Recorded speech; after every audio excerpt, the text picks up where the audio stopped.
को जय श्री राधे श्याम। आज हम माघ मास की षटतिला एकादशी की कथा कहेंगे।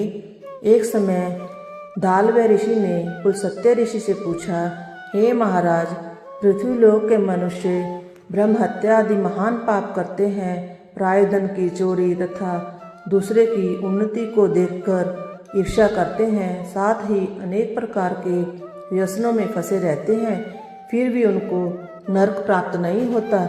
इसका क्या कारण है?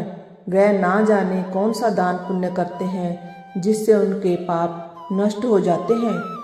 यह सब कृपा पूर्वक आप कहिए। पुलस्त्य मुनि कहने लगे, हे महाभागे, आपने मुझसे अत्यंत गंभीर प्रश्न पूछा है।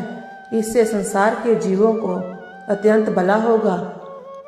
वेद को ब्रह्मा, विष्णु, शिव तथा इंद्र आदि भी नहीं जानते, परंतु मैं आपको यह गुप्त तथ्य बताऊंगा। माघ मास के लगते ही मनुष्य को स्नान आदि करके शुद्ध रहना चाहिए और इंद्रियों को वश में करके तथा काम, क्रोध, लोभ, मोह, अहंकार, ईर्ष्या और द्वेष आदि का त्याग करके भगवान का स्मरण करना चाहिए। पुष्य नक्षत्र में गोबर, कपास, तिल मिलाकर उनके कंडे बनाने चाहिए। उन कंडों से 108 बार हवन करना चाहिए और उस दिन मूल नक्षत्र और एकादशी तिथि हो तो अच्छे पुण्य देने वाले नियमों को ग्रहण करें। स्नान आदि नित्य क्रिया से निवृत्त होकर सब देवताओं के देव श्री भगवान का पूजन कर और एकादशी का व्रत धारण करके रात्रि जागरण करना चाहिए। उसके दूसरे दिन धूप, दीप, नैवेद्य आदि से भगवान का पूजन करके खिचड़ी का भोग लगाएं। फिर पेठा, नारियल, सीताफल या सुपारी सहित अर्घ्य देकर स्तुति करनी चाहिए। भगवान, आप दीनों को शरण देने वाले हैं, इस संसार सागर में फंसे हुओं का उद्धार करने वाले हैं। पुंडरीकाक्ष, हे विश्वभावन, हे पूर्वज, हे जगतपते, आप लक्ष्मी सहित इस तुच्छ अर्घ्य को ग्रहण करें। इसके पश्चात जल से भरा हुआ कुंभ ब्राह्मण को दान करें तथा ब्राह्मण को गौ और तिल का पात्र देना भी उत्तम है। तिल स्नान और भोजन दोनों ही श्रेष्ठ हैं। इस प्रकार जो मनुष्य जितने तिलों का दान करता है उतने ही 1000 वर्ष स्वर्ग में वास करता है। तिल स्नान, तिल का तर्पण, तिल का उपटन, तिल का भोजन, तिल का हवन, तिलों का दान, यह तिल के 6 प्रकार के प्रयोग होने के कारण यह षटतिला एकादशी कहलाती है। इस व्रत के करने से अनेक प्रकार के पाप नष्ट हो जाते हैं। इतनी कथा कहकर पुलस्त्य ऋषि कहने लगे कि अब मैं इस षटतिला एकादशी की कथा तुमसे कहता हूँ। एक समय नारद जी ने भगवान विष्णु से यही प्रश्न किया तो भगवान ने जो षटतिला एकादशी का महत्व नारद जी को सुनाया सो मैं तुमसे कहता हूँ। नारद जी कहने लगे कि हे भगवान, षटतिला एकादशी का क्या पुण्य होता है और इसकी क्या कथा है, सो मुझसे कहिए। भगवान कहने लगे, हे नारद, मैं तुमसे आंखों देखी सत्य घटना कहता हूँ, तुम ध्यान पूर्वक सुनो। प्राचीन काल में मृत्यलोक में एक ब्राह्मणी रहती थी। वह सदैव व्रत करती रही, इससे उसका शरीर अत्यंत दुर्बल हो गया।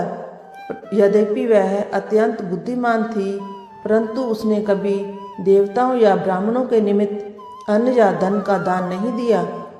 इससे मैंने सोचा कि ब्राह्मणी ने व्रत आदि से अपना शरीर शुद्ध कर लिया है, अब इसको विष्णु लोक तो मिल ही जाएगा, परंतु इसने कभी अन्नदान नहीं किया है, इससे इसकी तृप्ति होनी कठिन है। ऐसा सोचकर मैं एक भिखारी बनकर मृत्युलोक में उस ब्राह्मणी के पास गया और उससे भिक्षा मांगी।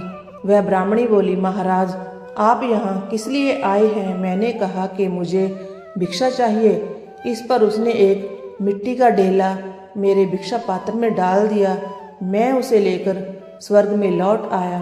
कुछ समय पश्चात वह ब्राह्मणी भी शरीर त्याग कर स्वर्ग में आ गई। उस ब्राह्मणी को मिट्टी का दान करने से स्वर्ग में सुंदर महल मिला, परंतु उसने अपने घर को अन्न आदि सब सामग्रियों से शून्य पाया। घबराकर वह मेरे पास आई और कहने लगी कि भगवान, मैंने अनेकों व्रत आदि से आपकी पूजा की, परंतु फिर भी मेरा घर अन्नादि सब वस्तुओं से शून्य है। इसका क्या कारण है? मैंने कहा कि पहले तुम अपने घर जाओ, वहाँ देव स्त्रियाँ तुम्हें देखने के लिए आएंगी। पहले उनसे षटतिला एकादशी का पुण्य और विधि सुन लेना, तब द्वार खोलना। मेरे वचन सुनकर वह अपने घर गई। जब देव स्त्रियाँ आई और द्वार खोलने के लिए कहा तो ब्राह्मणी बोली कि आप मुझे देखने के लिए आई हैं तो षटतिला एकादशी का महत्व कहिए। उनमें से एक देव स्त्री कहने लगी कि मैं कहती हूँ। जब ब्राह्मणी ने षटतिला एकादशी का महत्व सुन लिया तब उसने द्वार खोला। देवांगनाओं ने उसको देखा कि ना तो वह गंधर्वी है और ना वह असुरी है, वरन पहले जैसी मानुषी है। उस ब्राह्मणी ने भी उनके कथनानुसार षटतिला एकादशी का व्रत किया। इसके प्रभाव से वह सुंदर और रूपवती हो गई तथा उसका घर अन्न आदि समस्त सामग्रियों से युक्त हो गया। अतः मनुष्यों को मूर्खता त्याग कर षटतिला एकादशी का व्रत और लोभ ना कर तिल आदि का दान करना चाहिए। इससे दुर्भाग्य, दरिद्रता तथा अनेक कष्ट दूर होकर उसको मोक्ष की प्राप्ति होती है। इस प्रकार एकादशी महत्व का 5वां अध्याय समाप्त हुआ। इस दिन मुख्य रूप से तिल पट्टी का सागार करना शास्त्रों में लिखा है। तिल और खोआ से बनी सामग्री, दूध, फल आदि भी ले सकते हैं। जय जय श्री राधे श्याम। ऐसी ही बहुत सारी वीडियोस देखने के लिए चैनल को सब्सक्राइब करें और वीडियोस को लाइक करें।